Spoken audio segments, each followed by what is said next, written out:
What's up, guys? So in this lesson, I'm going to teach you how to play acoustic guitar like all the people, all the worship leaders you see in the thumbnail of this video. So Corey Asbury, Cody Carnes, Brandon Lake, Chandler Moore, Chris Tomlin, Brooke Lighterwood, all of those artists on the little thumbnail, and many, many more worship leaders and Christian artists in contemporary Christian music.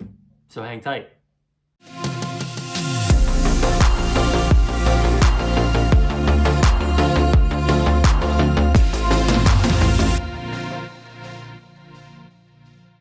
So the first things first, we need chords. So we don't just need random chords. Like, I'm sure when you've been learning, or if you've been taught before, you've been taught like this E chord, maybe this A chord, maybe this D chord, this G chord, E minor. So these are all good. These chords are all good, but without having them in a specific chord family, like chords in the key of G, chords in the key of C, chords in the key of D, there's really no structure or kind of organization to why you're playing those chords.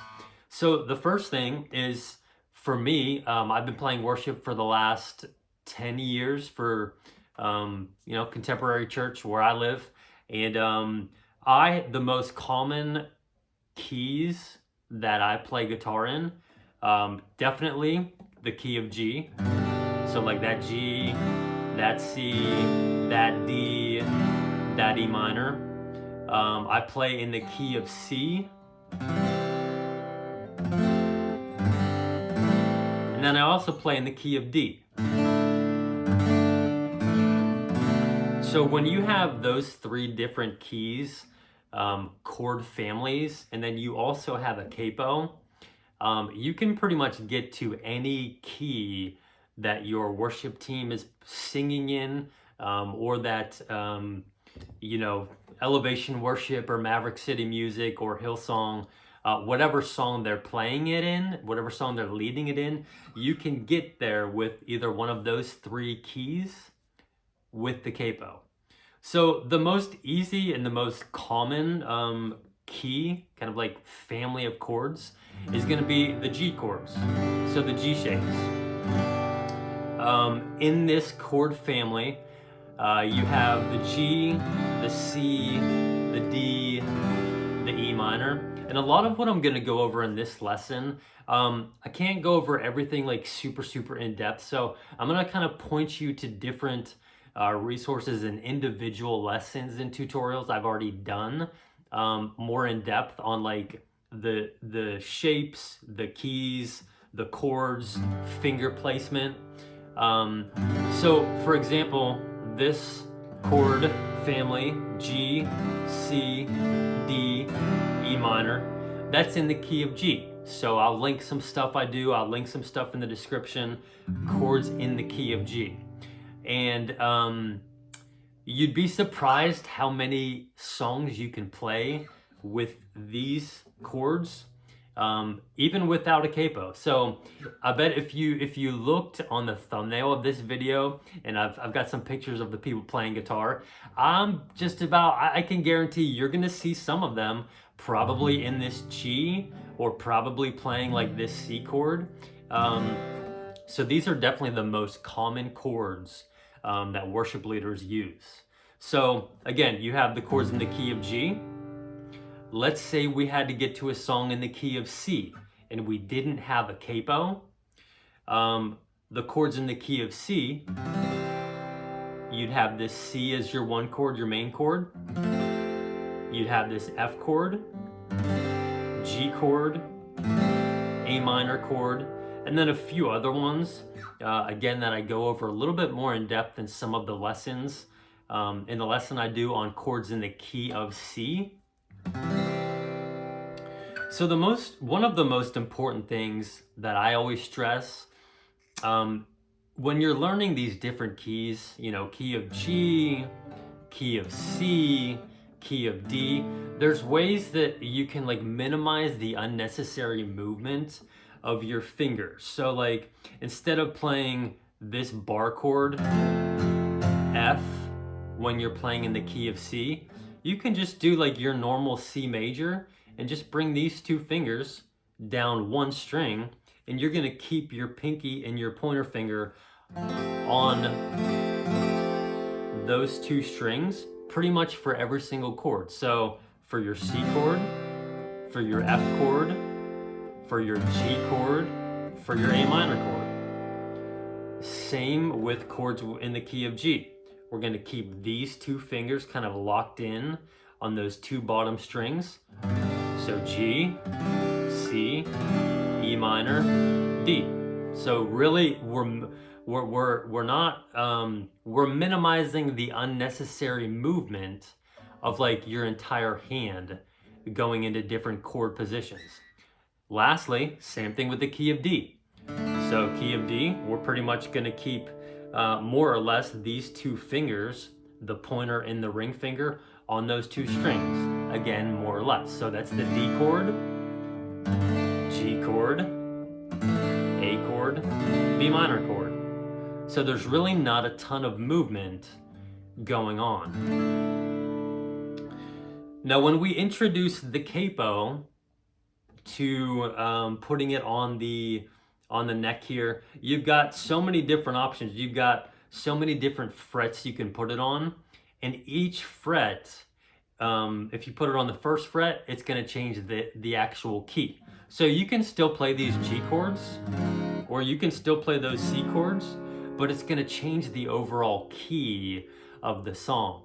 So I've done a couple of lessons on how the capo changes the key of the guitar. So if we were playing, let's say, capo on the second fret, and we were playing the G shapes.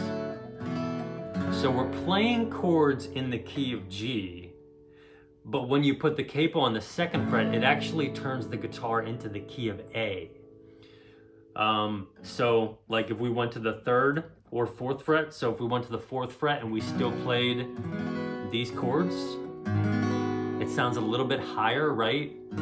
So that changes the key to the key of B. So I've got some lessons I do, which I'll link above, up here and down in the description below, how the capo changes the key of the guitar. And you do that with, with chords in the key of D or chords in the key of C too.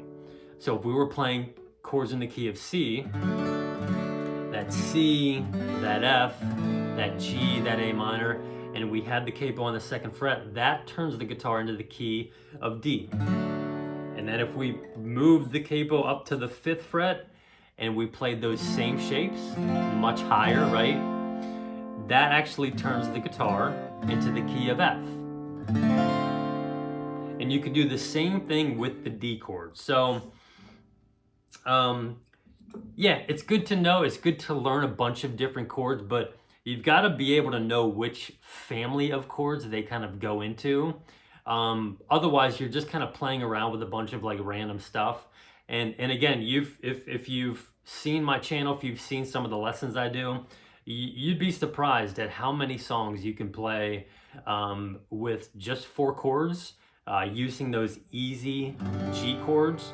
I've done a couple lessons, like 10 worship songs, 4 chords and 1 strum pattern, all contemporary worship songs by Elevation Worship, Hillsong, Chris Tomlin, Maverick City. I've done another one, 5 worship songs, 3 chords, 1 strum pattern. So this is going to be really good if you're a beginner, and even if you've been playing a while and you just never have had like structure, or you've never been kind of taught the why as to these chords. This is going to be a really good starting point for you to start kind of allowing things to make sense a little bit more up here. So chords are good, but we need to make sure we're strumming the right strings.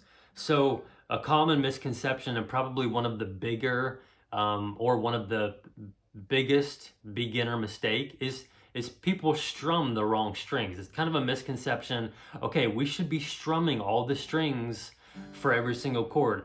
And that's true for like the G chord, that's true for the E minor chord, but for your D chord and your C chord, you don't want to be strumming all the strings because it changes the bass notes of the chord, and that's not going to sound good. Your worship leader or whoever's the band director for your church, they're going to look at you like, dude, what are you playing? So I've got some lessons that I teach on which strings you should be strumming in the key of G, in the key of C, and in the key of D. So I would definitely refer you to those to make sure you're strumming the right strings. Another foundational thing I want to talk about in this lesson is strumming.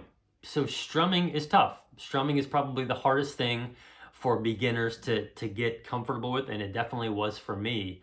So I've got some lessons, tips for strumming. So I usually always use a thin pick, and I always recommend a thin pick to beginners because it's just, it has a little bit more bend in the pick, and it allows you to not be perfect. It allows you to mess up a little bit when you're strumming. Whereas if you had a really thick and rigid pick, it's not going to give you much wiggle room. It's not going to bend a lot. So that's why I like using a thin pick. You know, another tip for strumming, you have to angle the pick. You angle it when you're going down and you angle it when you're going up. So strumming, I've got some tips. I'll put some of those in the description as well. And then the last thing, finger picking. You know, you see the worship leaders finger picking all the time.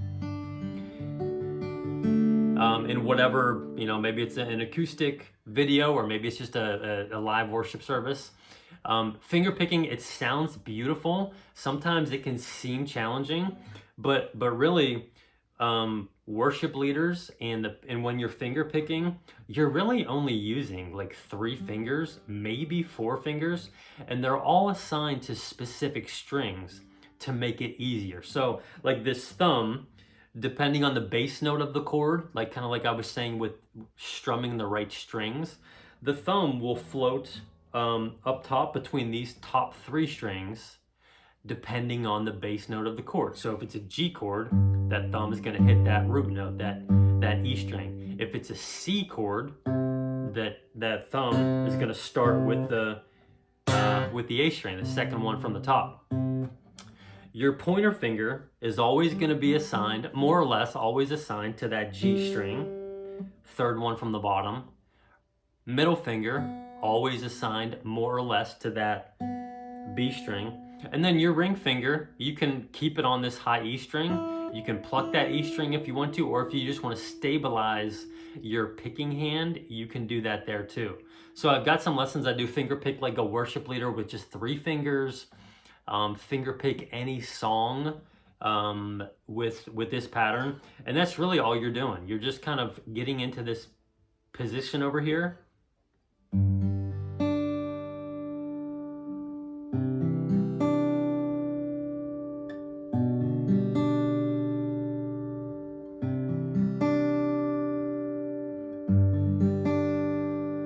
And then you can add in that high E string if you want to. But I've really got some creative ways to make things much more simple when you're learning to finger pick. So this is mainly just kind of a beginner's guide of things you should be working on, things you should be focusing on. If you're a beginner or if you've been playing for a little while, again, without much direction, these are things you can definitely be working on that will kind of open up your guitar playbook a little bit, using the capo, using different chord shapes.